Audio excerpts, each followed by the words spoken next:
Let me say something that might feel uncomfortable, especially if you've been working hard your entire life. You are not paid for how hard you try. You are not paid for how tired you are. You are not paid for the hours you stayed up, the weekends you sacrificed, or the stress you carry home every night. The world does not care about your effort. It never has. It never will. The marketplace is cold, rational, and brutally fair. It rewards one thing and one thing only: value. And value is not what you feel you deserve. It's what other people are willing to pay for. That's it. No emotion, no sympathy, no participation trophies. Most people grow up believing that effort equals reward. Work hard, keep your head down, stay busy, and eventually someone will notice. That belief feels good. It sounds fair, and it's completely wrong. That lie is the reason so many people feel stuck, underpaid, and frustrated while watching others earn more with what looks like less effort. Here's the truth. If effort were valuable, construction workers would be billionaires. Nurses would own islands. Single parents working 2 jobs would be the wealthiest people on the planet. But they're not. Not because they don't work hard, but because effort without leverage doesn't move the needle. The market doesn't measure sweat. It measures outcomes. It doesn't care how long something took you. It cares how well it works. It doesn't ask how difficult it was. It asks how useful it is. You can spend 10 years doing something the hard way and still be worth less than someone who solved the same problem in 10 minutes with the right skill.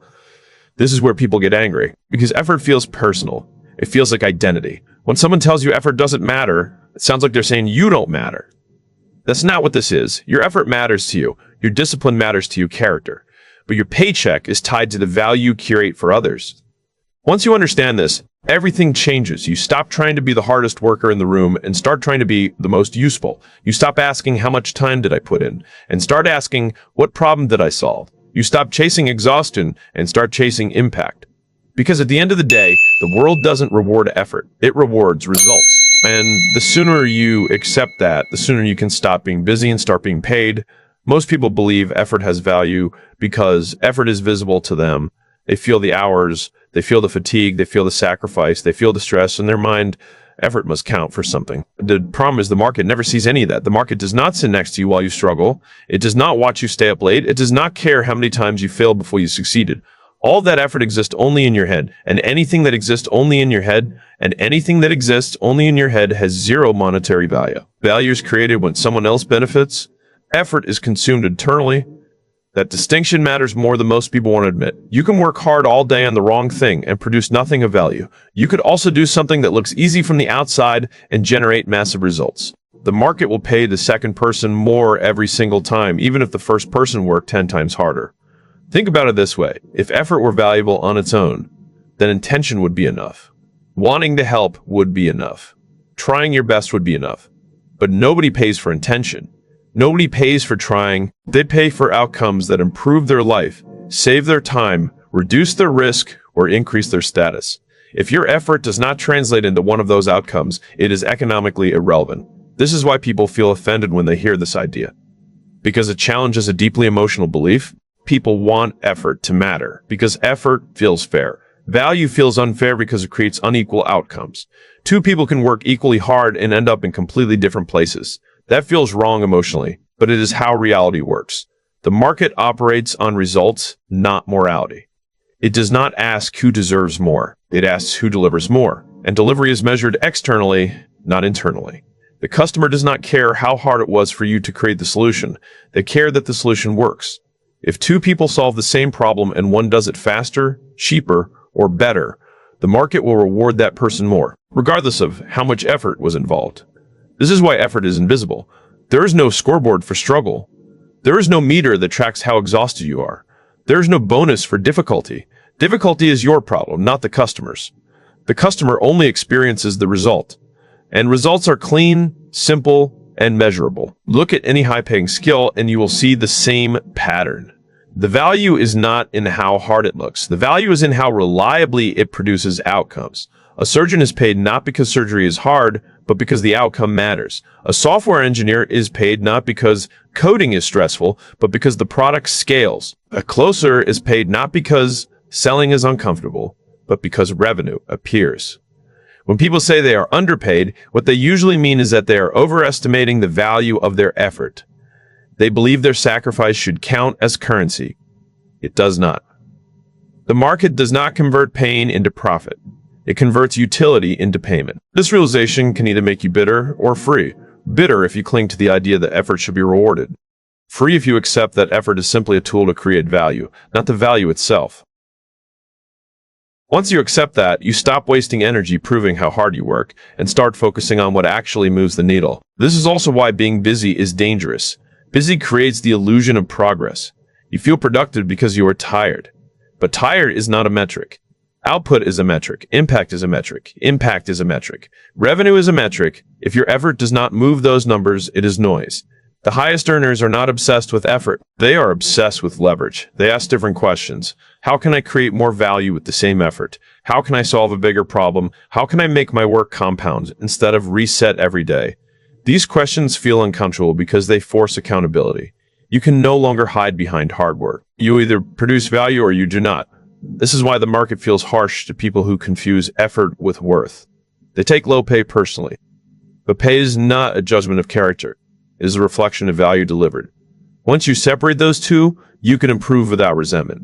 Effort is still required. Nobody is saying effort does not matter at all. Effort is the input. Value is the output. Confusing the two is what keeps people stuck. You could increase effort endlessly and still stay broke if the value stays the same. The moment you understand that effort is invisible, you stop asking for credit and start creating proof. Proof is visible. Proof is measurable. Proof is paid for. People love to count hours because hours feel objective. You can point to a clock. You can say you were there early and left late. You can show effort without having to show results. Time becomes a shield. As long as you put in enough hours, you feel justified in expecting a reward. The problem is time is a neutral input. It does not carry value on its own. It only becomes valuable when it produces something useful. The market does not buy time. It buys outcomes. You can spend 8 hours doing something poorly and create less value than someone who spends 30 minutes doing it well. The customer does not receive your hours. They receive the result of those hours. And if the result is mediocre, the time spent is irrelevant. This is where many people get stuck. They believe longevity equals importance. The longer something takes, the more it should be worth. But in reality, speed is often a sign of mastery. When someone solves a problem quickly, it is not because they cut corners. It is because they've invested time before to learn, practice, and refine. The market pays for that compression, not for the minutes on the clock. Think about how people react to experts. When an expert gives a solution in seconds, it looks effortless. That effortlessness is deceptive. The effort was front-loaded. It was paid in learning, failure, and repetition long before the moment of execution. But when it comes time to pay, the market does not reimburse the years of practice. It pays for the immediate value delivered in that moment. This is why billing by time is limiting. When you tie your income directly to hours worked, you cap your upside. There are only so many hours in a day. No matter how hard you work, you eventually hit a ceiling. Value-based compensation removes that ceiling. If you can produce a result that is worth a lot to someone else, the time it took you becomes irrelevant. People who equate time with value often fall into the trap of inefficiency. They stretch tasks to fill the day. They add complexity to justify their role. They mistake motion for progress. This is not because they are lazy, but because the system they believe in rewards presence over performance. If time is the metric, then speed becomes a threat instead of an advantage. The highest performers think in terms of leverage, not labor. They ask how 1 year at a time can create 10 units of impact. They look for systems, tools, and skills that multiply their output. When you adopt this mindset, your focus shifts. You stop trying to look busy and start trying to be effective. This is also why two people in the same role can earn drastically different amounts. One uses time as a blunt instrument. The other uses it as a precision tool. One repeats the same tasks. The other improves the process. One is paid for attendance. The other is paid for contribution. Time-based thinking keeps people stuck in transactions. You trade hours for money. When the hours stop, the money stops. Value-based thinking creates assets. You build something once and it pays you repeatedly. Content, code, systems, training, processes, these are all examples of time converted into leverage. This is uncomfortable for people who take pride in endurance. They wear long hours like a badge of honor. But endurance without direction is just exhaustion. The market does not reward how long you can last. It rewards how much you can produce. When someone says they do not have enough time, what they usually mean is that their time is not creating enough value. Adding more hours rarely fixes that. Improving the value per hour does. That requires skill, focus, and often the humility to admit that being busy is not the same as being effective. This principle applies everywhere. In business, in careers, in freelancing, in leadership, the person who creates clarity, solves bottlenecks, and drives results will always out-earn the person who simply shows up longer. The clock does not measure impact. It only measures duration. Once you detach your self-worth from how much time you put in, you gain control. You can choose where to invest your effort. You can prioritize learning skills that increase output. You can design your work so that results scale while time does not. Time is a resource. Value is a product. Confusing the two is why people work harder every year and feel like they are standing still. The marketplace does not respond to what you want, what you hope for, or what you intended to do. It responds to what actually happens as a result of your actions. Intentions live in your head. Outcomes live in the real world. And only one of those can be measured, compared, and paid for. Most people believe good intentions should count for something. They believe effort plus honesty plus desire should eventually equal reward. That belief makes sense socially, but it does not survive contact with the market. The market is not a person. It does not have empathy. It does not weigh effort. It does not consider fairness. It evaluates results and assigns value based on impact. This is why so many people feel misunderstood at work or in business. They say things like, "I tried my best," or "I really cared about this," or "I put everything into it." Those statements may be true, but they are irrelevant. Caring does not fix problems. Trying does not generate revenue. Intention without execution produces nothing tangible. The market operates on cause and effect. If your actions create a desirable effect for someone else, you are rewarded. If they do not, you are not. There is no middle ground. There is no partial credit. This feels harsh, but it is also what makes the system predictable. Once you understand that outcomes are the only language the market speaks, you can stop arguing with reality and start working with it. People who struggle financially often confuse motion with progress. They do many things, but few of those things move a meaningful metric. They attend meetings, send emails, brainstorm ideas, and talk about plans. All of that activity creates the feeling of work without the substance of results. The market ignores activity. It only responds when something changes. This is why accountability is so uncomfortable. Outcomes expose truth. You cannot hide behind intentions when results are visible. If sales are down, it does not matter how passionate the team is. If customers are leaving, it does not matter how hard you tried to keep them. Outcomes remove excuses. High performers understand this early. They tie their identity to delivery, not desire. They measure themselves by what gets done, not by how committed they feel. This creates a different standard. Instead of asking, "Did I try?" they ask, "Did it work?" That single question changes behavior. Outcomes also clarify priorities. When results are the focus, distractions lose their appeal. Busy work becomes obvious. Activities that do not move the needle are exposed quickly. You begin to see which actions matter and which ones are simply comfortable. This is also why feedback from the market is often painful but valuable. Rejection, low sales, churn, and missed targets are not personal attacks. They're data. They're the market telling you that the outcome you produced was not valuable enough. You can either argue with that feedback or use it to improve. Many people avoid outcome-based thinking because it removes emotional protection. When you tie your worth to intentions, you can always feel good about yourself. When you tie it to outcomes, you are forced to confront reality.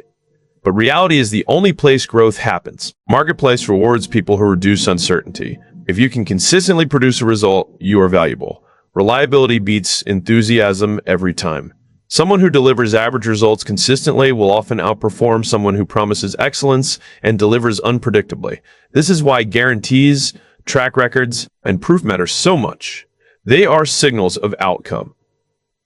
They remove doubt. They shift the conversation from what might happen to what has already happened.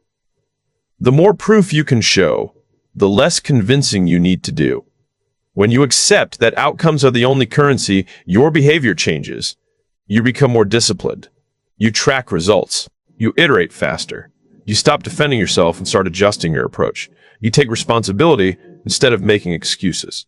This mindset is not about being cold or heartless. It is about being effective. Caring is useful only when it drives better execution. Passion matters only when it drives better execution. Passion matters only when it leads to measurable impact. Without that connection, emotion is just noise. The market is not impressed by how badly you wanted something. It is impressed by what you can reliably produce. Once you internalize that, you stop waiting to be understood and start focusing on being useful. And usefulness is always rewarded more than intention. Hard work feels safe because it is familiar. You can always do more of it. You can always stay longer, push harder, sacrifice more.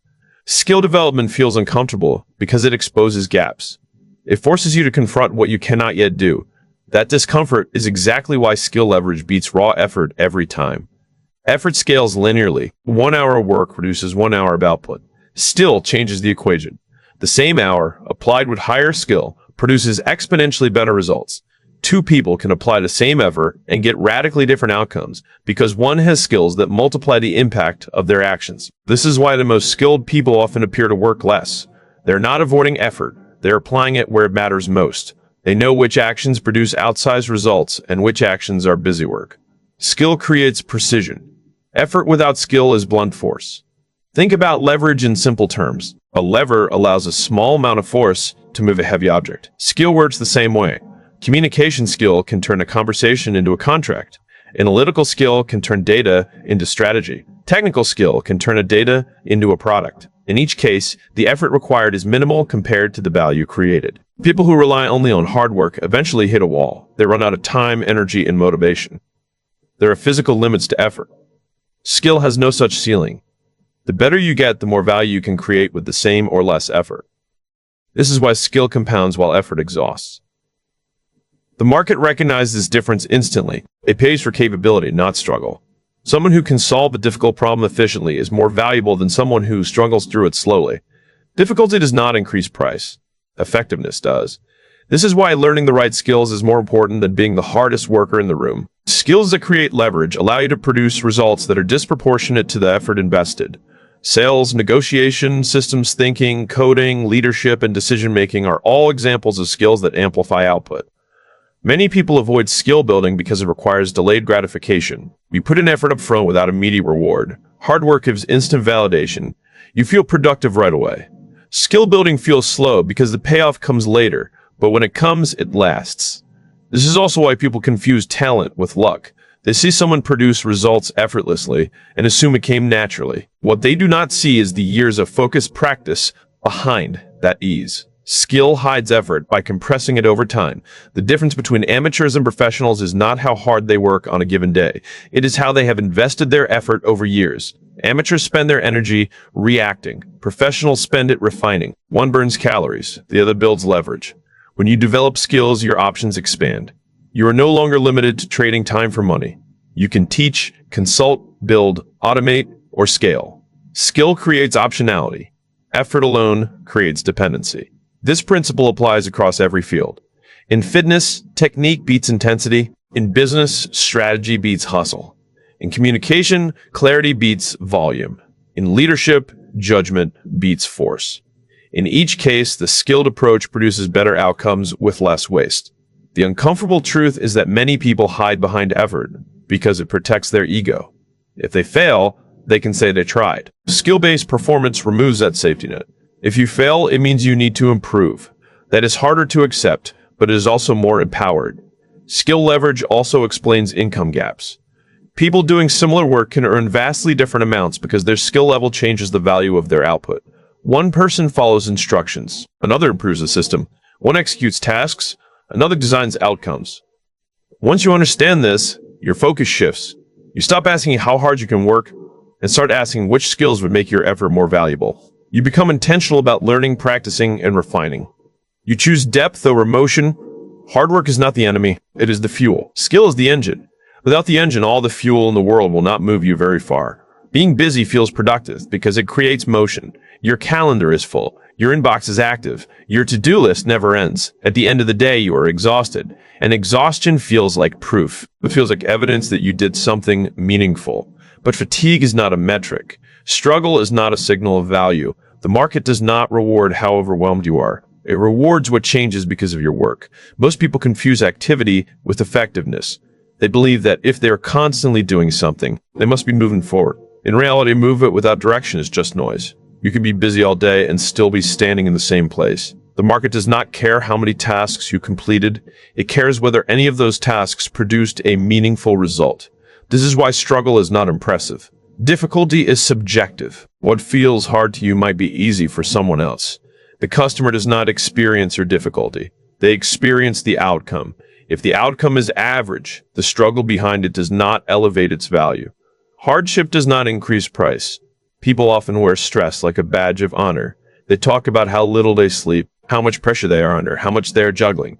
They believe this earns respect or justification for their lack of results. In reality, it signals inefficiency. High stress with low output is not noble. It is a system problem.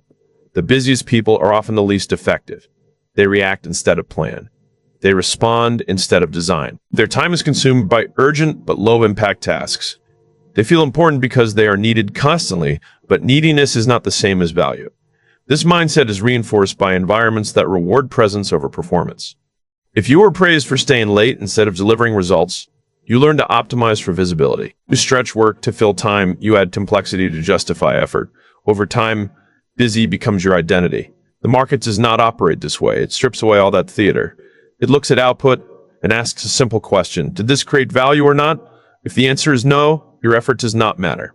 If the answer is no, your effort does not matter. If the answer is yes, your effort is irrelevant. Struggle also becomes a trap because it provides emotional insulation. When someone fails after struggling, they feel morally justified. They can say they gave it their all. That comfort comes at a cost. It prevents honest evaluation. If you always focus on how hard it was, you never ask whether it was effective. Highly paid individuals think differently. They're ruthless about eliminating low-value activity. They protect their time aggressively. They design systems that reduce friction. They measure success by outcomes, not by how full their day looks. Their calendars are not packed because they are avoiding work. They are empty because their work is precise. This is uncomfortable for people who equate self-worth with effort. If you remove busyness, you are left with results. That can feel exposing. But that exposure is necessary for growth. You cannot improve what you refuse to measure. Struggle is also inefficient because it consumes energy that could be used to improve skill. When you are constantly exhausted, you do not have the bandwidth to think strategically, learn, or build leverage. You are stuck in survival mode, mistaking endurance for progress. The irony is that the more valuable your work becomes, the less dramatic it looks. High-impact decisions often happen quietly. A single conversation can change the direction of a business. A single insight can remove months of unnecessary effort. From the outside, it looks easy. That does not mean it lacks value. The market rewards clarity, not chaos. It rewards simplicity, not complexity. It rewards effectiveness, not effort. When you internalize this, your behavior changes. You stop trying to prove how hard your life is and start asking how useful your work is. Being busy is easy. Anyone can fill their day. Being productive is hard because it requires prioritization, focus, and saying no. Struggle is common. Value is rare. But people who earn the most are not the ones who suffer the most. They're the ones who produce the most meaningful results with the least wasted motion. Value scales because it can be detached from the individual creating it. Effort cannot. Effort is trapped inside the limits of a single human being. You have a fixed number of hours, a finite amount of energy, and physical constraints that cannot be negotiated. No matter how disciplined you are, there is a ceiling you cannot break. Value, on the other hand, has no such limitation. When you rely on effort as your primary driver of income, you are tying your results directly to your presence. If you do not show up, nothing happens. If you slow down, output slows down. This creates fragility. Your income depends on your stamina. Eventually, something breaks. Fatigue, boredom, burnout, or circumstance removes you from the equation and the value stops flowing. Value-based systems behave differently. Once value is created, it can be distributed repeatedly without proportional effort. A piece of software can be sold 1,000,000 times. A process can be sold 1,000,000 times. A process can be reused across teams. A framework can guide decisions long after it was created. The effort required to build these things may be high initially, but the return is not limited by time. This is why scalable outcomes command higher compensation. The market is willing to pay more for something that can grow without additional cost. When you produce value that compounds, your upside expands. When you rely on effort, your upside plateaus. Many people misunderstand scaling and assume it requires massive resources. In reality, scaling begins with mindset. It starts when you ask how your work could help more than one person at a time, teaching instead of repeating, automating instead of manually executing, documenting instead of explaining repeatedly. Each of these choices converts effort into leverage. Effort-based work resets every day. You wake up at zero and must start again. Value-based work accumulates. Yesterday's work continues to pay dividends. This accumulation creates momentum.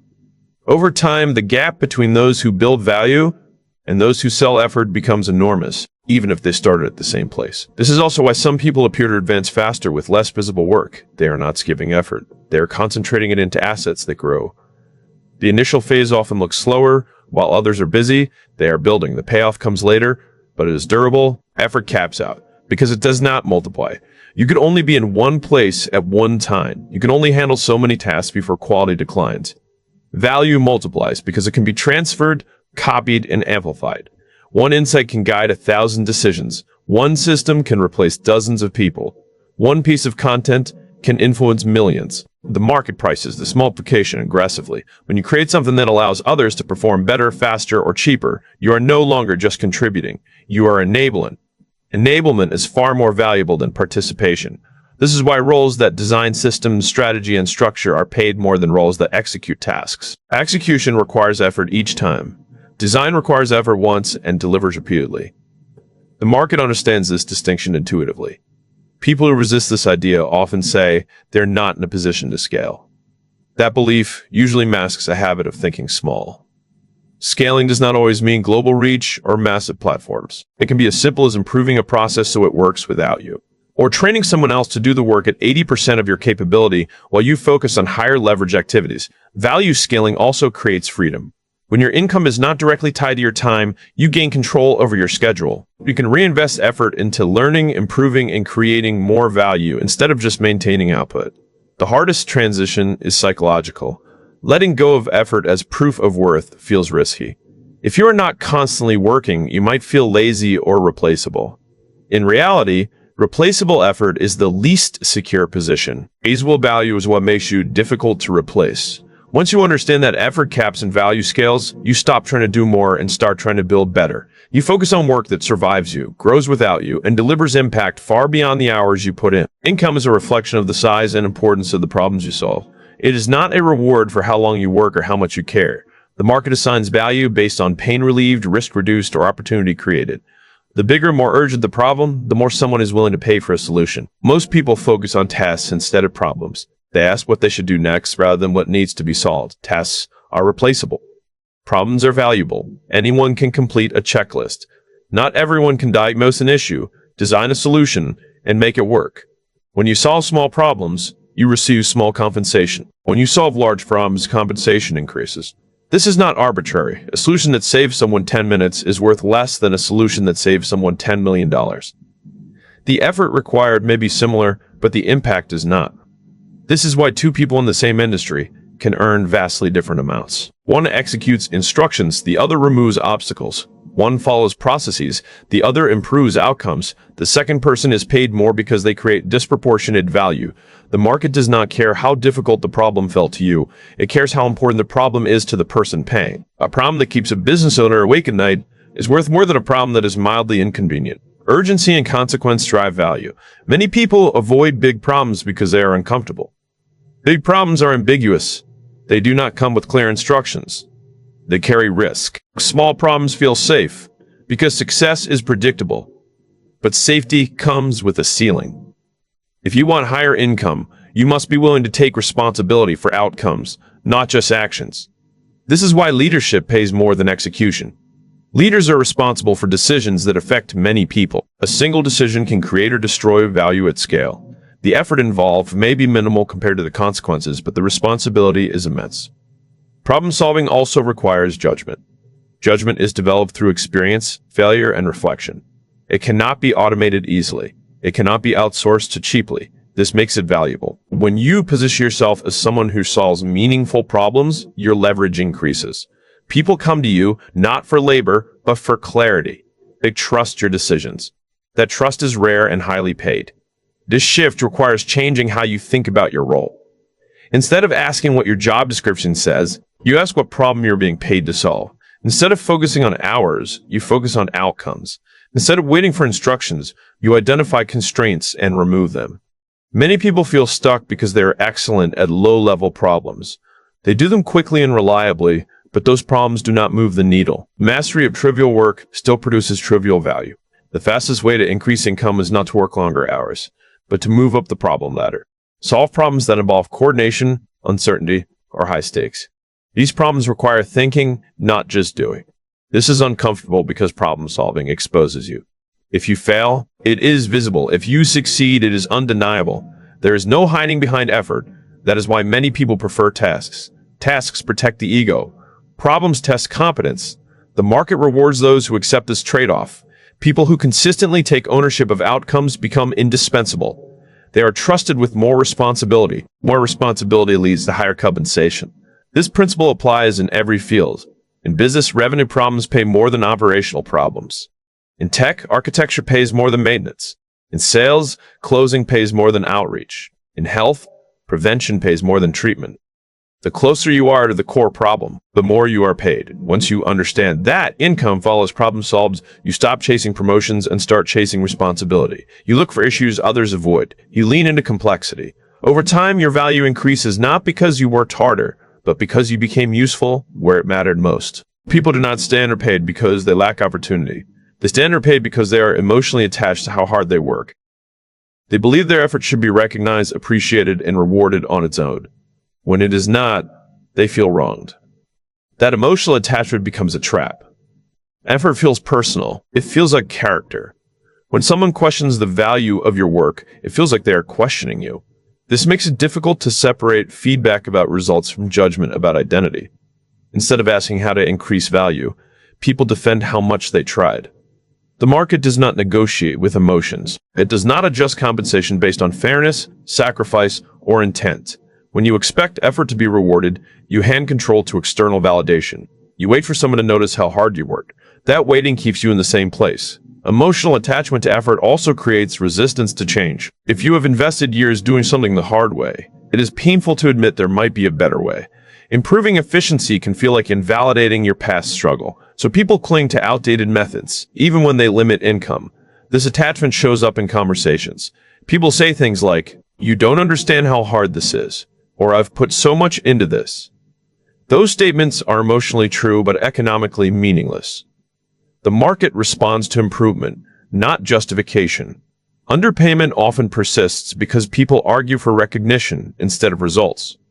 They try to convince others of their value instead of increasing it. Persuasion can work temporarily, but proof works permanently. Another consequence of emotional attachment is burnout. When effort is your identity, rest feels like failure. You push harder instead of stepping back to improve strategy. Over time, exhaustion sets in, but income does not rise. The harder you push, the more resentful you become. This resentment is dangerous because it distorts perception. You start to see others who earn more as lucky, unfairly rewarded, or undeserving. This narrative protects the ego, but prevents learning. If you believe the system is broken, you stop adapting to it. People who break out of underpayment make a mental shift. They detach their self-worth from effort. They treat effort as a variable, not a virtue. If effort is not producing results, they change the approach instead of doubling down. This detachment is uncomfortable. It requires humility. You must accept that working hard does not automatically make you valuable. You must be willing to be inefficient at first while you learn higher leverage skills. Many people avoid this because it feels like starting over. Emotional attachment also keeps people loyal to low-value work. They stay in roles that demand effort but offer little growth, because leaving feels like abandoning something they poured themselves into. Sunk cost thinking keeps them stuck. The market rewards those who are willing to walk away from unproductive effort. They reallocate energy towards skills and problems that pay. They are not sentimental about how hard something was. They are pragmatic about what works. Once you remove emotion from effort, feedback becomes data instead of criticism. Low pay becomes a signal, not an insult. It tells you something about the value you're creating. That information is useful if you're willing to listen. People who increase their income fastest are not the ones who complain about being underpaid. They're the ones who ask what would make them harder to replace. They focus on output, not sacrifice. This does not mean effort is wasted. Effort is necessary to build skill, experience, and judgment. But it is not a bargaining chip. You do not get paid more because you suffered more. You get paid more because you deliver more. When you detach emotionally from effort, you regain agency. You stop waiting to be rewarded and start positioning yourself to be paid. You stop defending the past and start designing the future. That shift is what allows people to escape chronic underpayment and move into roles where their contribution is obvious, measurable, and valued. The market runs on measurement. If something cannot be seen, compared, or verified, it has little to no economic weight. Feelings do not move money. Stories do not set prices. Impact does. And impact must be visible to be rewarded. This is why measurable results dominate every serious market. Revenue, growth, retention, conversion, speed, cost reduction, risk mitigation, these are the signals decision makers respond to. They remove ambiguity. They answer the only question that matters. Did this work? Many people believe their contribution should be understood intuitively. They assume others will notice the effort behind the scenes. That assumption is expensive. If value is not visible, it may as well not exist. The market does not infer. It observes. This is why proof outperforms promises. Anyone can claim competence. Few can demonstrate outcomes. A track record is not marketing. It is evidence. And evidence reduces risk. Reducing risk is one of the most valuable things you can do for someone else. Measurable impact also creates trust. When results are quantified, conversations change. Instead of debating opinions, you discuss facts. Instead of justifying your role, you point to outcomes. This shifts power. People who can point to numbers do not need to explain themselves. Many professionals stay undervalued because they describe their work instead of its effects. They list responsibilities instead of results. Responsibilities are replaceable. Results are not. Two people can have the same job title and wildly different value because one produces measurable outcomes and the other does not. The market's preference for metrics is not cruelty. It is efficiency. Metrics allow comparison. Comparison allows allocation. Resources flow toward what performs best. If you want more resources, including money, you must show performance. This is why roles tied directly to revenue or cost savings often pay more. The impact is clear. It can be counted.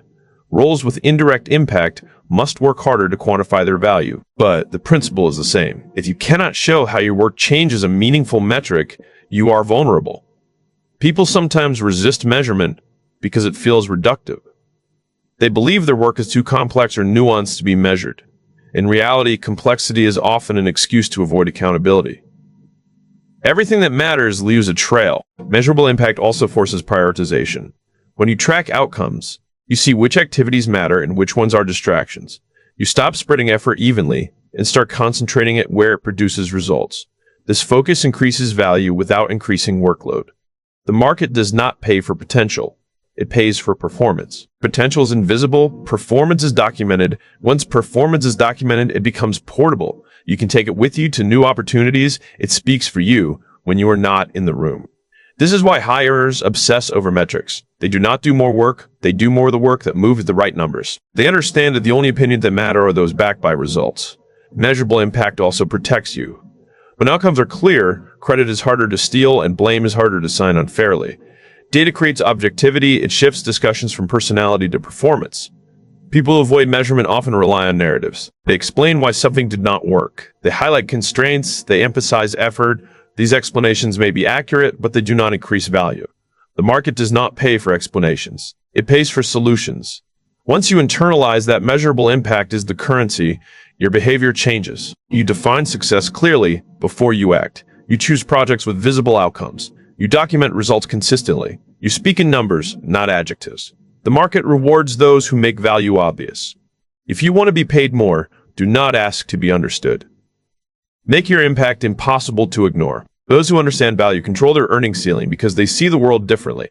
Most people work hard and hope to be noticed. They assume that effort, loyalty, and endurance will eventually translate into reward. That belief is comfortable because it feels fair, but it is entirely backwards. The market does not reward intent or effort. It rewards value. And the people who understand how to create and communicate value are the ones who determine how high their income can go. Understanding value starts with a mindset shift. You stop measuring success by how busy you are or how much you sacrifice and start measuring it by impact. You ask not, am I working hard enough, but am I creating something people want badly enough to pay for it? That shift is uncomfortable at first because it forces honesty. You can no longer hide behind good intentions or long hours. You must quantify the effect of your work. Once you see the world this way, leverage becomes obvious. You realize that a single skill, a single insight, or a single system can generate far more value than years of repetitive effort. You focus on the activities that produce exponential outcomes, not incremental ones. You invest your time where the market rewards you most, not where it is easiest to stay busy. Effort is still required, but it is intentional, targeted, and multiplied by skill, strategy, and leverage. People who do not understand value remain limited by their time, energy, and perceived obligations. They trade hours for dollars, and the ceiling is set by the number of hours they can physically work. Their income grows only slowly, if at all. Those who understand value stop trading time directly from money. They design systems, products, or solutions that scale. They produce results that can be sold repeatedly or applied broadly. That shift removes the ceiling entirely. Communication is also critical. Value that is created but not recognized is worthless. People who control their earning ceiling are masters at demonstrating, proving, and packaging value. They quantify results, show track records, and articulate the difference they make. This does not require arrogance. It requires clarity. Clear value is difficult to dispute, and the clearer it is, the more the market will pay. Understanding value also means understanding urgency and scarcity. The market pays more for what solves pressing problems that are difficult to fix. It pays less for what is abundant or easy to replicate. High earners do not just create value. They create value that matters deeply, solves critical pain points, and cannot easily be ignored or substituted. They position themselves where the market perceives scarcity and urgency simultaneously. Another consequence of understanding value is control. When you know what people will pay for and how to deliver it, you are no longer at the mercy of arbitrary decisions. You are no longer forced to accept subpar compensation because you have to. You dictate the terms of your contribution. You choose where to apply your skills and what problems to solve. That control is what allows you to break through ceilings that limit others.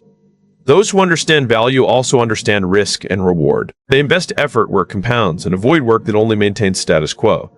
They take responsibility for outcomes instead of hiding behind activity. This approach accelerates growth because the market rewards ownership and results disproportionately. The higher the stakes, the greater the opportunity for value creation and for being paid accordingly. Many people fail to recognize the relationship between value and income because they confuse effort with significance. They assume that hard work should automatically be rewarded or that loyalty alone guarantees advancement. In reality, significance is earned only through results that others recognize as valuable. The sooner someone internalizes this, the sooner they can escape the constraints of an arbitrary ceiling. Control over your earning potential is also about foresight. People who understand value anticipate where demand will be high, which skills will be scarce, and which problems will matter tomorrow. They position themselves strategically, building capabilities and producing proof in advance of need. This proactive approach multiplies their leverage. While others react, they create the conditions for outsized reward. Finally, those who understand value are relentless about iteration. They constantly ask, does this action create measurable value? Can it be improved? Can it be scaled? They do not settle for effort or intention. They optimize for outcomes. That focus on maximizing the impact of every action compounds over time, creating a trajectory of growth that few can match. Understanding value is not a theory. It is a framework for action. It determines where you invest effort, which skills you develop, which problems you solve, and how you communicate your results. Once this framework is internalized, your earning ceiling becomes something you can influence and expand.